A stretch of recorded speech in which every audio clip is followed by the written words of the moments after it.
Unsurprisingly, the three of us storming a fortress's front door didn't go so great, and we wound up in prison. I did find some neat armor in the prison cell, though. You managed to put on shackles. They look really nice on you. Very prisoner for life. Ralsei seems potentially aware of the fact that we, as Chris, have the power of an overhead camera angle and suggests we help Susie solve a puzzle that's keeping us trapped in the prison room. We learn why Susie tends to operate as a loner and what makes her feel vulnerable. Why would anyone really want to be my friend anyway? And we also see what happens in a bullet hell game when the boss gets depressed and nihilistic. Lancer and Susie manage to make up, and then Susie decides to start her budding acting career. She also joins the party permanently, having finally reached the conclusion of her character arc this chapter. We meet the rule breaker himself, who plays by his own rules card, swearing in front of young innocent Chris, who tasks us with the impossible. God damn it! The only path forward is with tactical flirtation, and Susie's the girl for the job. Come here often?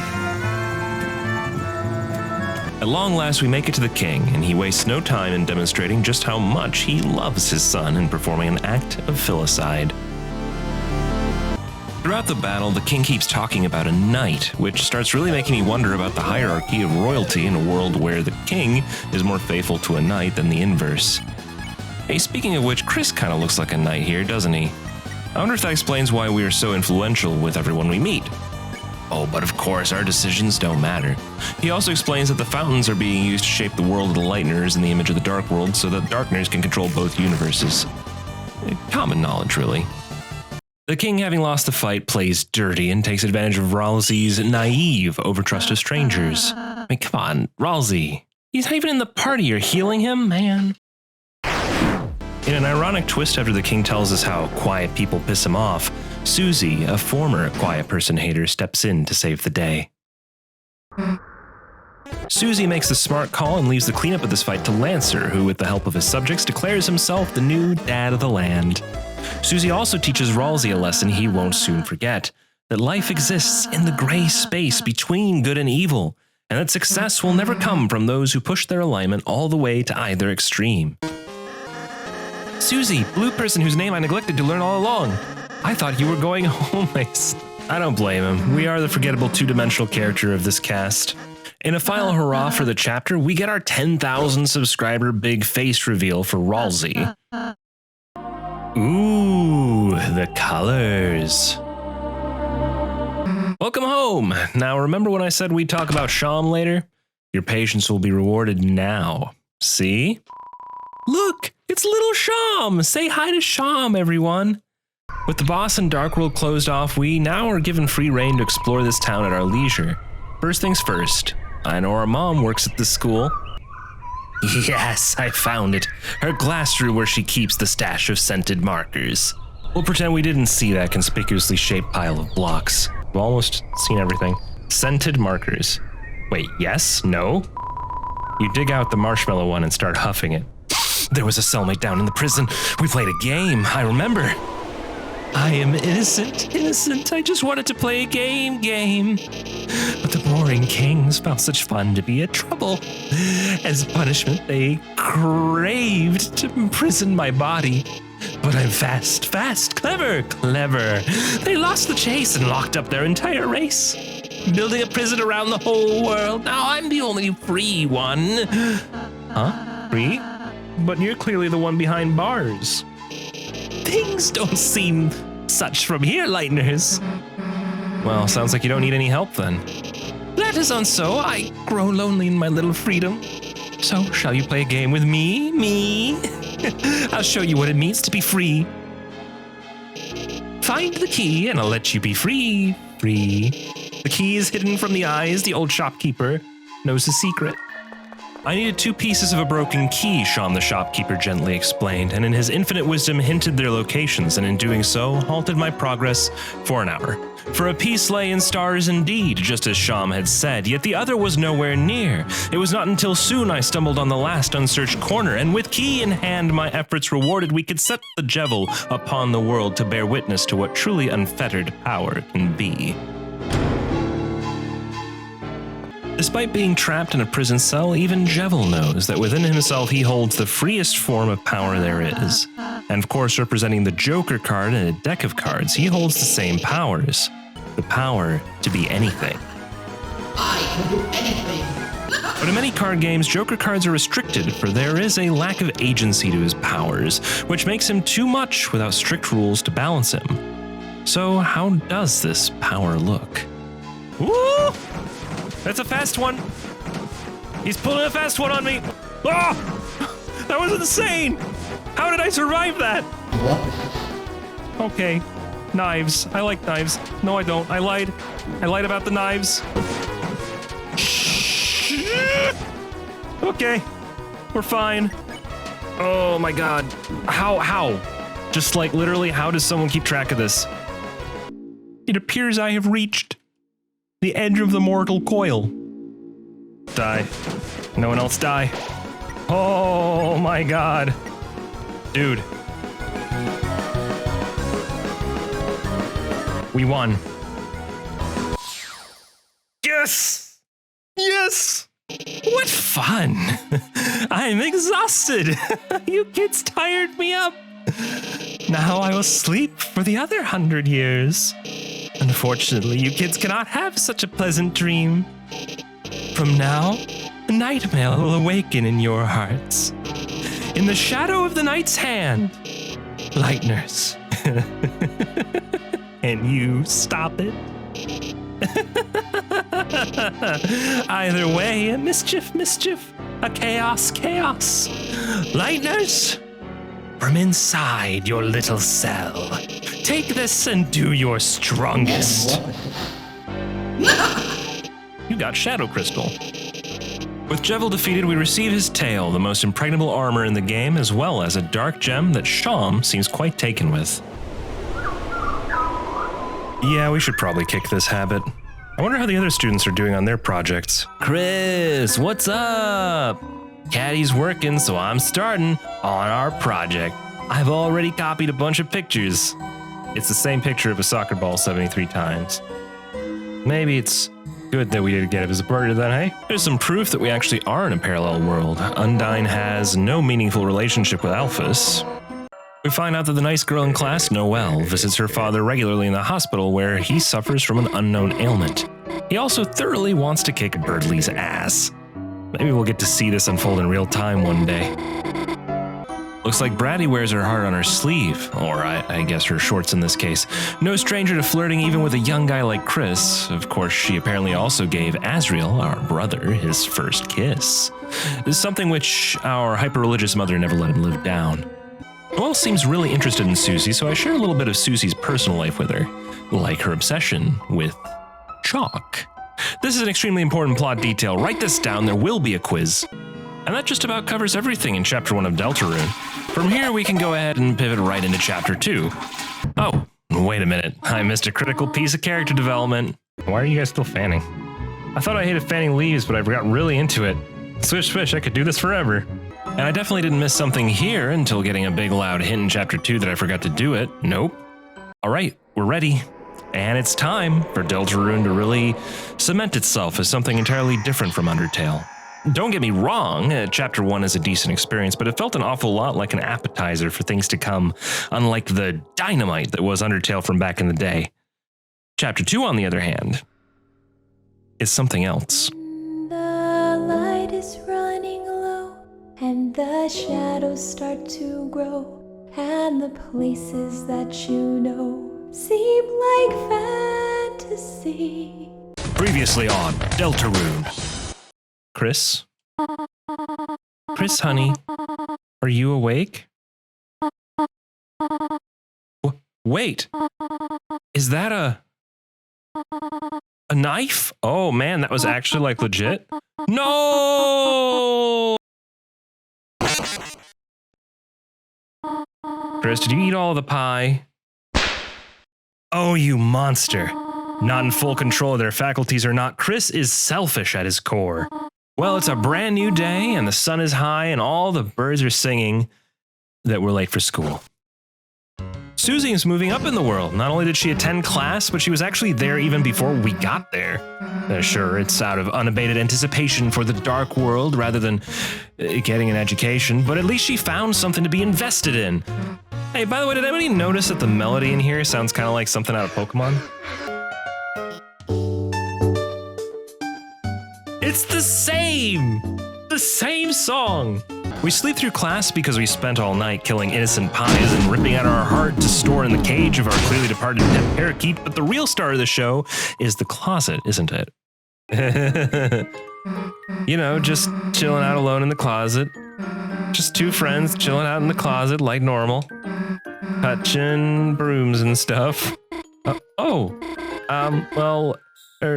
sounds, just have fun, you two. I'll, be at the library.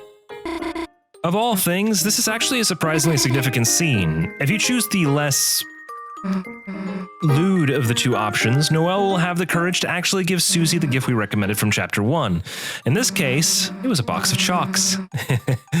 Don't worry, Susie, your secret's definitely safe with me.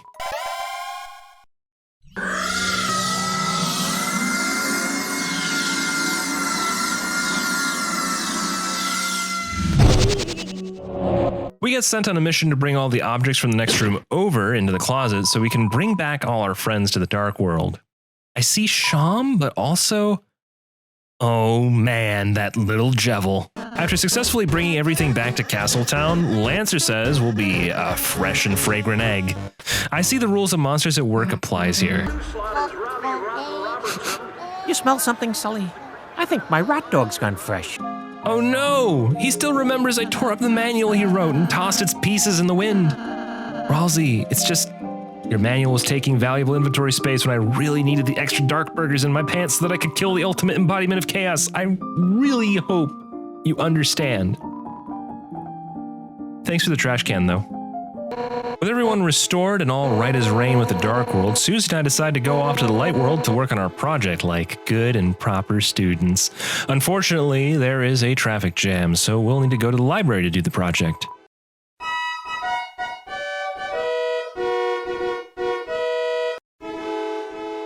I heard that. On arriving at the library, we discovered that our other classmates are conspicuously missing and the computer lab has been turned into another dark fountain. I suggest the very sensible idea to use the computer at my place, since we don't really need to use the computers at the library. Susie, however, is too much of a fan of breaking her knees to listen to logic at this point.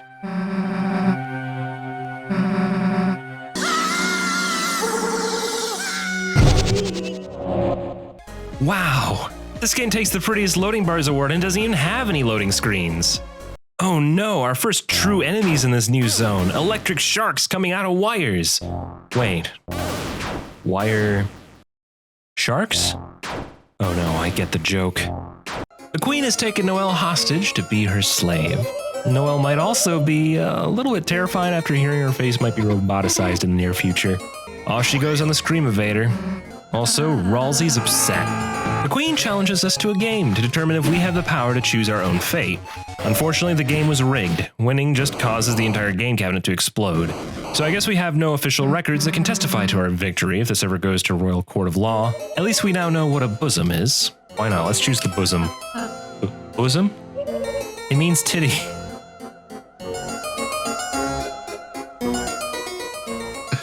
Come on, man. Neat. 69. Wowie. On the way through the cyberworld, we find some speak and spell puzzles, along with one that had us spell the legendary word Gasfelfebreber. Susie tells us it's Icy's catchphrase, but questions if the muscly guy at the store might have made it up. Hey, we know that guy. He wasn't doing so hot. Solving the puzzle gives us a blue check mark. We were tasked with finding 3 of these by a hacker so that he could come to our city.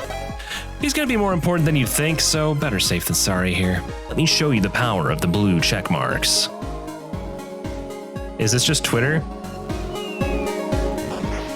Am I Twitter verified now? We encounter the cyberworld's notorious hip-hop dancing group, the Sweet Cap'n Cakes, and are challenged to a battle. This battle is used to teach us that our characters can perform their own actions now without needing to use Chris's action slot to do it. Very handy indeed. So eventually we all dance and are friends or Whatever. After dancing our hearts out, we're forced to take the only major mode of transportation in the area, roller coaster. And on the way we encounter Birdly, who, before the battle, reaches the peak of his character arc. He makes a "that's what she said" joke. The battle itself has one of the best songs in the game and has you ramming your coasters into Birdly's cart, forcing kisses out of it until it eventually explodes from embarrassment. I'll let that absolutely insane sentence sink in for a minute.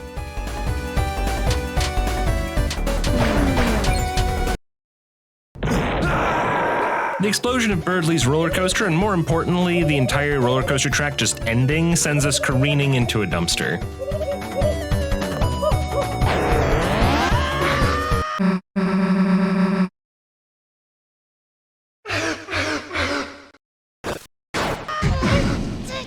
Oh, this is the one that actually broke your knee, huh, Susie? After briefly healing Susie's knee, Susie and Ralsei team up to go one direction, while we are forced to explore alone down the other way. I attempt to pursue them, but... Hello, dog cone. Oh, that's adorable.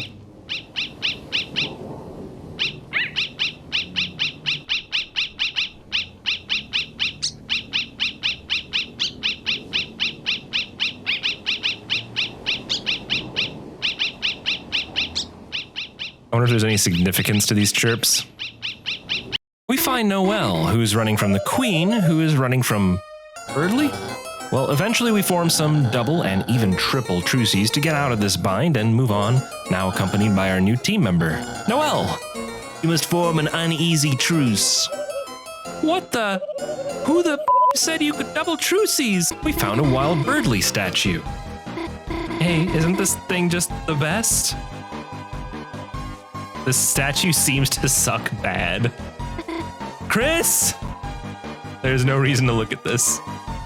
Okay. We find our way to a section of busy cars and intersections requiring careful planning on our part. If we make our way down to a part of the street that doesn't make any logical sense to walk to, we find a dog crossing. Oh, Toby, no! No! No!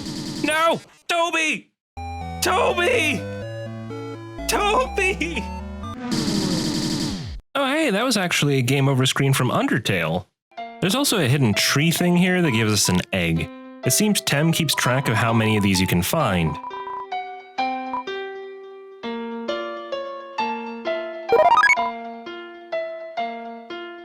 Another puzzle to be solved with my superior intellect. We find Birdly again, and he points out the flaw in her plan, since double or triple truces are against the rules. This is the biggest battle we'll ever have with Birdly in this chapter, and while a pretty straightforward fight, is a place where the difficulty starts to ramp up. The goal here is to either help him perceive Noelle as smarter than him, or you being significantly dumber than him. Honestly, a combination of both worked just fine to get him to send out his final tornado. Just a little past all the cars, we find Queen in her limo. Upon hearing the sound of Birdly's beautiful voice, she begs us to get in the car, but not before complimenting Noelle on how cool she is. Though of course Queen doesn't realize it's Noelle. And don't worry, we also got the banana. Get the banana! Oh, I gotta get the banana. Oh, hell. Potassium. Yes. Yes. I think we might be holding up traffic. I don't know, this man called Spamton just popped out of the trash can in my inbox and told me I can be a big shot if I just give him $4.99 for a blocked hyperlink. It seems really legit. He gave me his middle initial. Everybody's favorite #1 rated salesman 1997. Spamton G. Spamton. I decided to give him my account information so I could be a big shot on YouTube. It's weird though. All that happened is my wallet got later. The Queen puts on the Queen signal to attract a lost and scared Noelle, worrying that the poor helpless thing would get caught glitching into a wall. This is also where Noelle learns that the Queen isn't seeking her out because she's helpless and worthless, but rather because she thinks of her as a strong person that she looks up to. As we walk down this dual alleyway of speak and spells, Noelle mentions how it reminds her of her childhood, walking in the woods at night, just 4 kids, Chris, Asriel, Noelle, and her sister Des, all traipsing about in the dark and feeling nostalgia for those moments, even though at the time she was terrified by it. I think this section struck a chord for me since I spent my time as a kid similarly, exploring the untouched woods around my home, finding mysterious tree houses which ended up being hunting plateaus and bizarre rows of rocks laid in a row, used by farmers to mark off what they considered their property. Going out in the dark with friends was almost a rite of passage of proving that you were brave enough to be an adult one day. Noelle doesn't mind being afraid if it means that she isn't alone. As far as the speak and spell, it's spelling the word December, meaning this is either the full name of her sister, who seems to no longer exist in her life for one reason or another, or December is a hint at the next episode release. Oh, we finally made it to the carnival. I may have forgotten to mention that on our walk alone with Noelle, we did catch a glimpse of this place from behind some cones. Noelle was too shy to approach that route since Susie was there. Plus, she awkwardly seemed to recognize Ralsei, perhaps because he looked an awful lot like Leitner Asriel?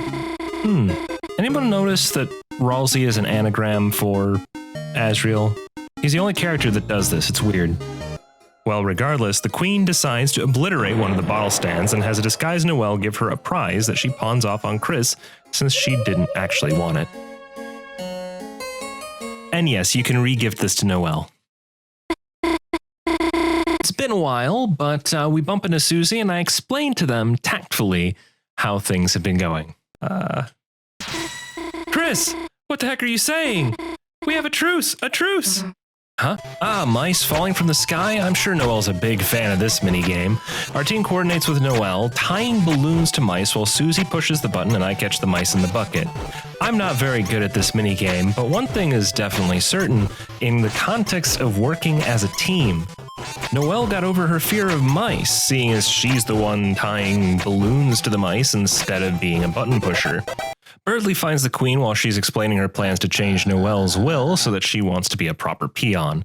This is when Queen realizes she's out of time and decides to just kidnap Noelle and go forward with her face robotification plan.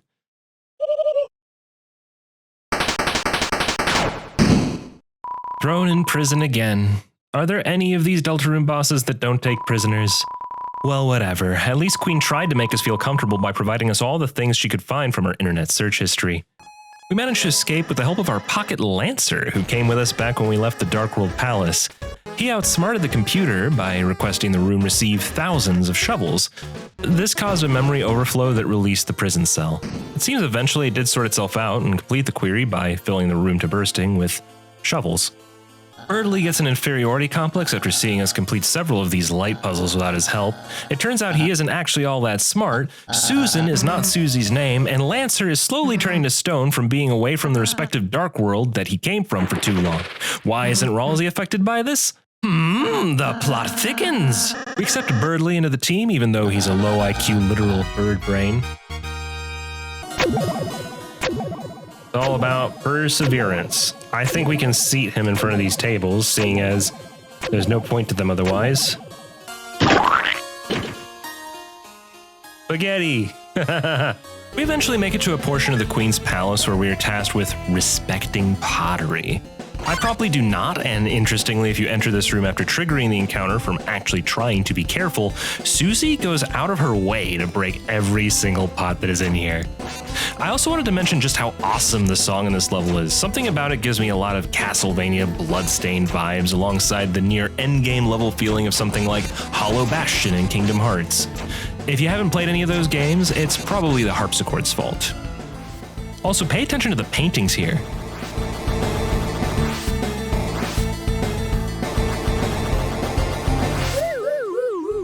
Oh my gosh, how did this game know my real name? Seriously, I didn't enter this anywhere in the game.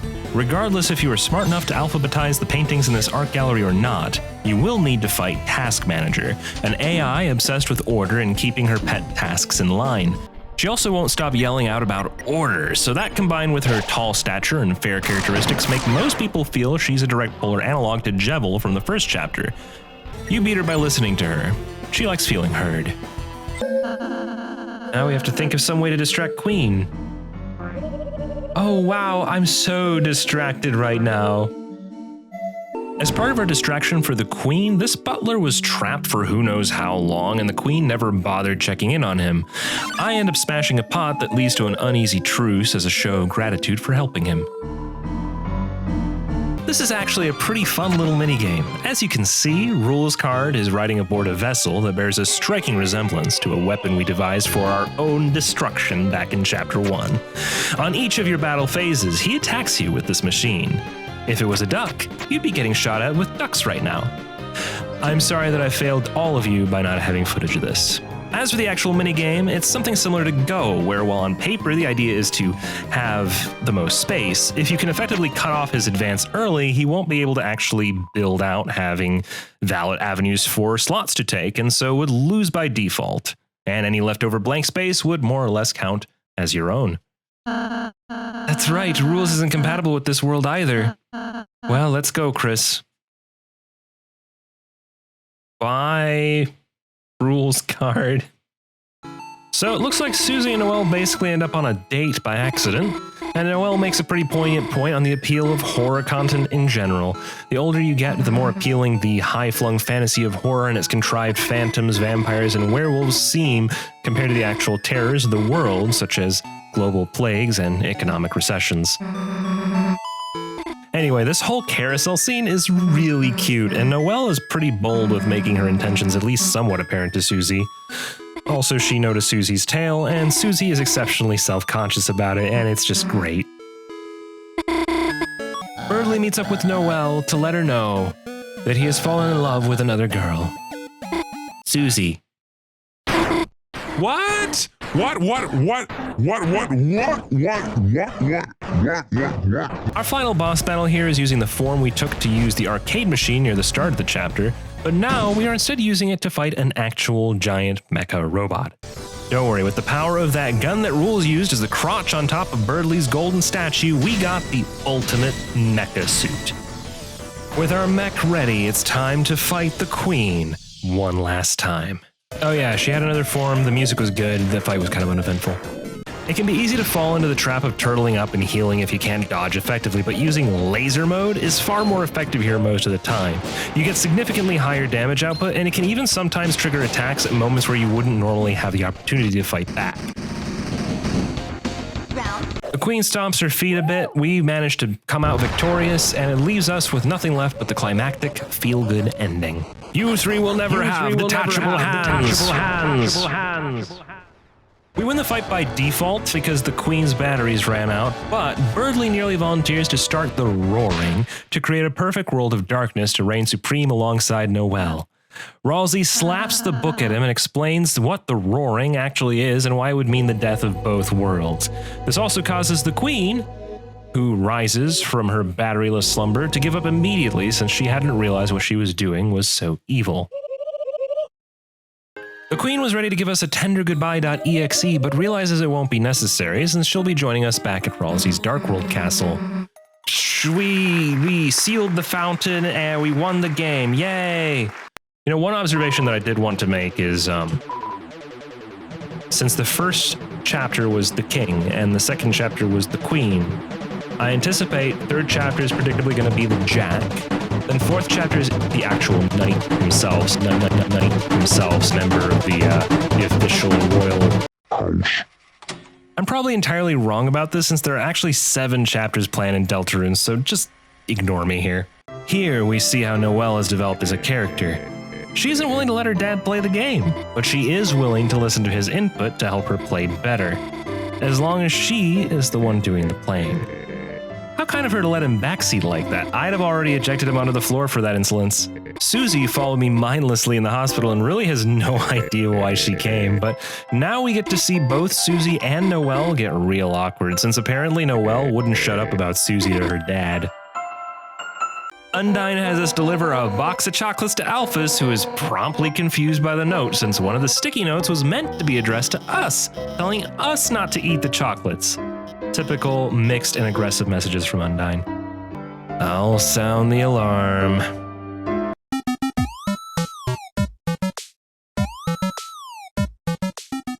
Susie sticks her neck out against the tough kid crowd she used to hang out with to protect Chris's honor.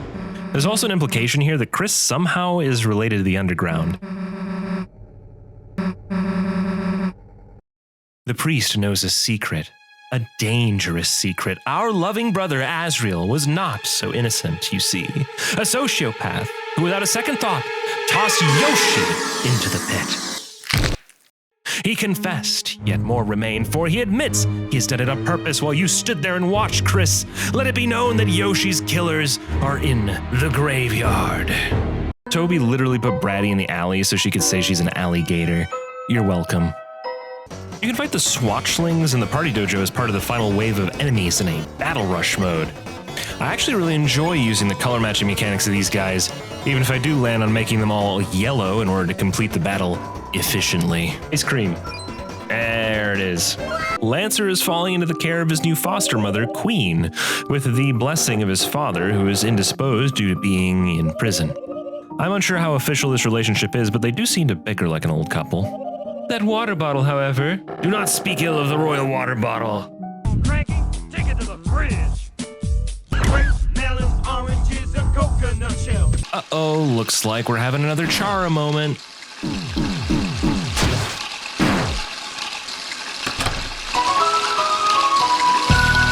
We pass out while watching a movie and Mama Toriel calls the police to discover her tires were slashed in the night. Definitely no correlation to us stepping out of the bathroom window while no longer having control of our faculties. Feeling good? Come on, no TobyFox game session is complete without the secret boss. We need to buy a key gen from Spamton in order to track our way past a barrier in the Queen's Palace. If you've ever tried to pause a YouTube video on a half frame to see a hidden message, you're basically doing this to get a decent deal, but instead of a hidden message, you are risking your life savings. Neat! I rolled the dice and got it for 30 Chromer. I don't know the conversion rates on Chromer to dark dollars, but less is always better, right? Ooh, spooky. Well, the internet deservedly exploded over this character for a reason, so here he is. Spamton Neo. Holy Congadero, do I feel good. Here I am, Chris. Big. Bigger and better than ever. Ha ha ha, this power is freedom. I won't have to be just a puppet anymore. Or so I thought. What are these strings? Why am I not big enough? It's still dark. So dark. Chris. That's right, you. I need you. To be big. With me. Very, very big. So big we'll stand up tall and see past the dark. Stand up with our heads in the clouds and look into heaven. It begins. It's my heart, my hand. No, not this, man. Oh, I'm so bad at this one. All right, I'll just take the risk here. Chris, take the deal. Take it. Do you want to be a heart on a chain your whole life? Oh, that's a lot of chains. Look, Chris, look at the power of Neo and ask yourself, well, don't you want to be a big shot? Oh, dearie. I know this move. Woo, woo, woo, woo, woo. This is fucking crazy. Ah!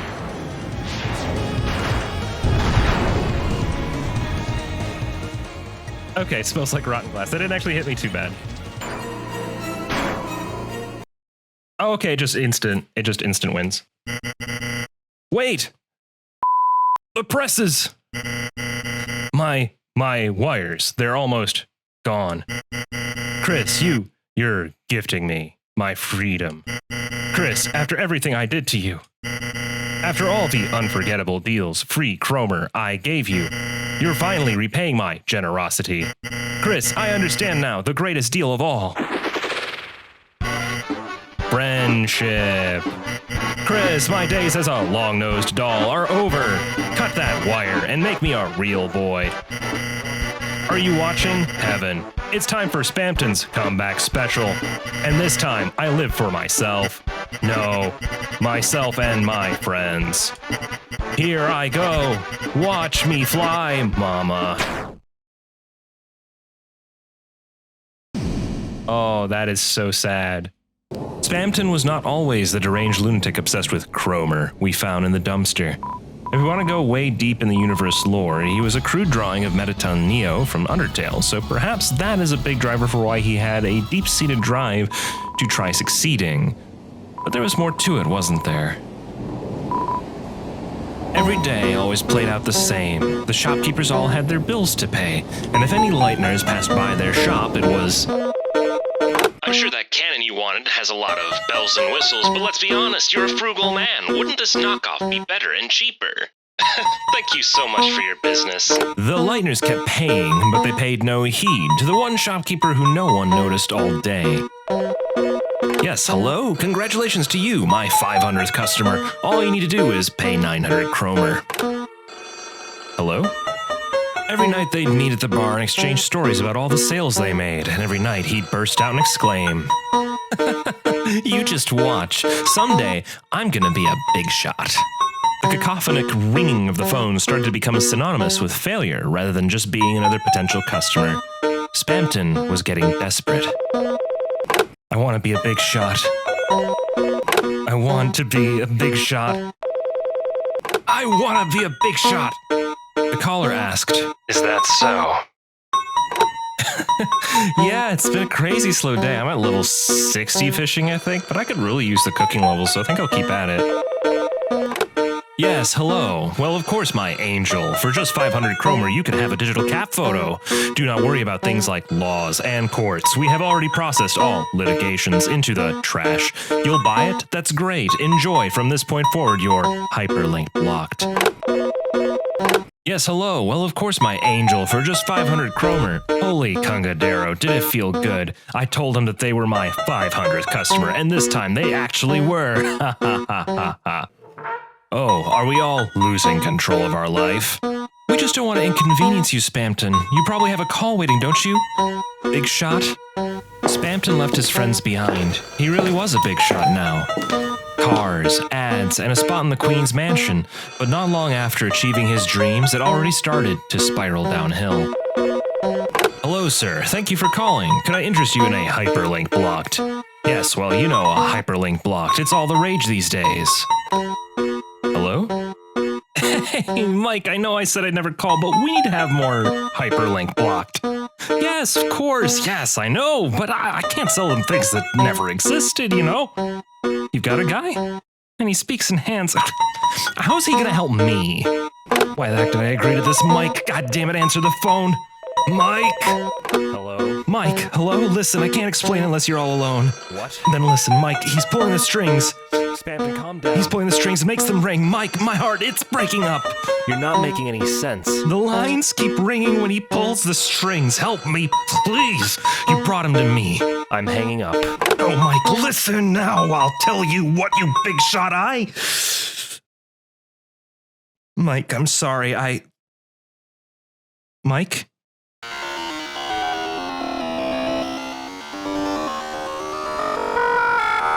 When he was scheduled to move out from the Queen's mansion, the shopkeepers came to console him. But when they got there, all that they found was a phone left abandoned dangling from the receiver. It's a good thing that never happens when I dial the phone. And that's the entirety of everything in Deltarune, and there's no way we missed anything in this 48-page script, right? No, remember, your choices don't matter in Deltarune, so just like Chapter 1, we don't have any branching ending paths. None. Absolutely. Okay, so there's a bit of a process here, and if you don't do it right, you're back to doing the goody two-shoes route, you understand? Being mean in this universe is honestly so difficult, you're better off just being a generally nice person and spare yourself the hassle. You may have noticed in the current footage that I and Noelle are attacking the enemies all normal-like. Don't do this, or you lose your mean person privileges. Don't be me and realize what you're supposed to do by doing it halfway through the time investment. We'll need to be using Ice Shock for this. And not only that, we've got to be thorough. You go the wrong way. Noelle's not the boss of you, and she'll come with you to rifle through trash if she knows what's good for her. While we're at the dump freezing things to death as you do, Noelle starts feeling nostalgic. Perhaps her family used to live in poverty, or maybe she just has low self-esteem. Hard to say. We don't have time for puzzles, or for Noelle's irrational fear of cute mice. We help her overcome this fear by making it clear we'll leave without her if she doesn't toughen up. Noelle successfully makes it past the wave of mice and is a little bit stronger for it. See?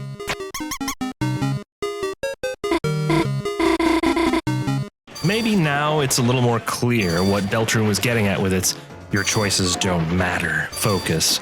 Because you see, in this case, it's not that we are controlling anything in these situations. In fact, for most of the freezing bits, I, as Chris, just guard.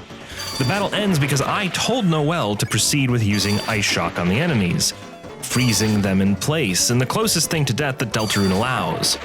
This is another way that Deltarune differed from Undertale, in that up until now, any enemies that we defeated violently would just run away.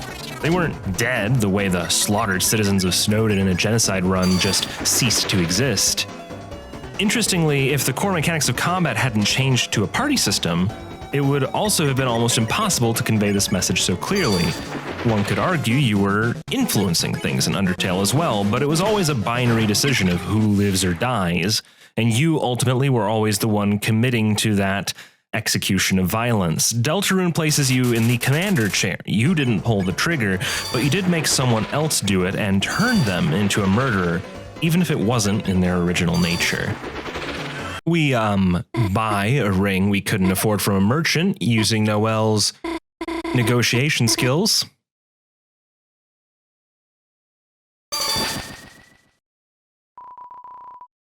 Noelle realizes that our relationship is symbiotic. Without listening to me, she can't make it through the dark world on her own, but deep down she begrudges me for bringing the worst out of her and was tempted very nearly to kill me.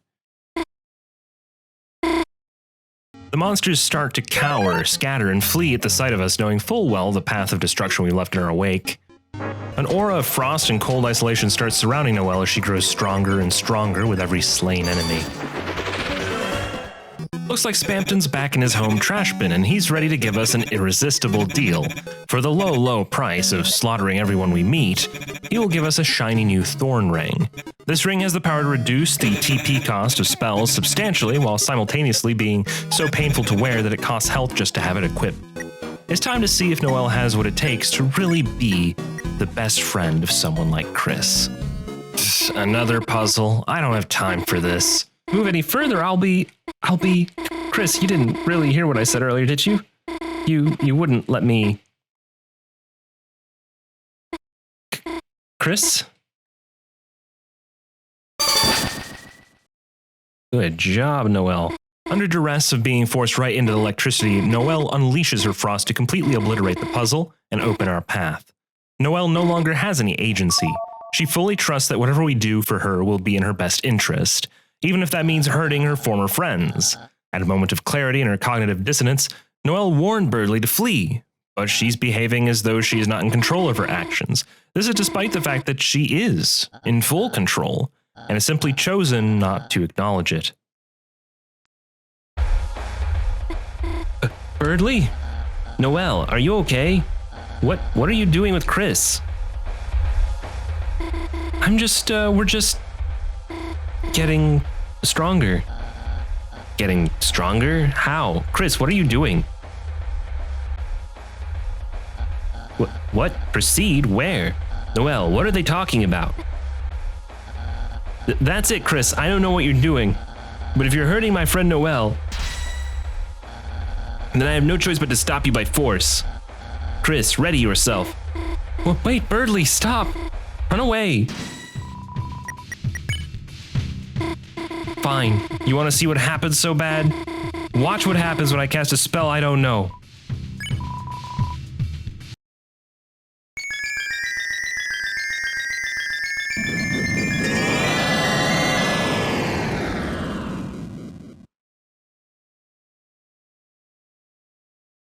Noelle then walks off, not once looking in the direction of Birdly's corpse. Oh, so sorry, Mr. Spamton. I didn't mean to interrupt your form changing. I think I had a nightmare like this, where I had to navigate a maze of the invasive freshwater clam known as Pippus. They combust in a shower of Spamton faces if we don't kill them immediately. Susie goes in to speak with Noelle all alone. In the pacifist run, we did see Susie visit Noelle's bedroom and tell her it was a dream. Here, we see the other side of the door from that conversation. Seems this time, Noelle may have been a little bit more upfront about her intentions. Here we have Ralsei explaining the roaring to the Queen. In a pacifist run, he explains it to Birdly instead, but he's indisposed right now for, reasons. Titans will emerge from the fountain and destroy everything. All darkness will turn into statues, and all lightness will be lost in eternal chaos. We buy up an entire vending machine's worth of CD bagels to brace for a final fight with Spamton Neo. But this time, we're fighting him all alone, and he isn't very happy that we're trying to seal the fountain. This is a harder fight than before, though most of his moves are still the same patterns. It's just that now you have fewer opportunities to heal and will be largely reliant on using X-Slash to finish his health off before he can do the same to you. Fortunately for the final leg of the fight, Spamton goes full turtle, believing that astronomically raising his defense will prevent us from being able to win the fight. And as an agent of unbridled chaotic freedom, it should come as no surprise that prior to this, Spamton can sometimes have his own attacks backfire, which can be a godsend sometimes. Me? That was awesome. Thanks, Spamton. It becomes clear that Spamton is projecting his own thoughts and feelings onto us because he sees a lot of himself in us, and explains how he felt when his friend betrayed and abandoned him to his sad and crippled fate.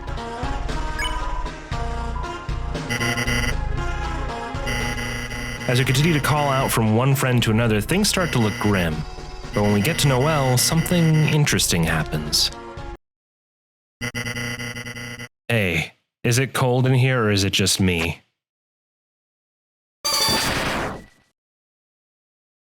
We wake up just like we normally would in a pacifist run, pay no attention to the dead bird. Oh no, she noticed.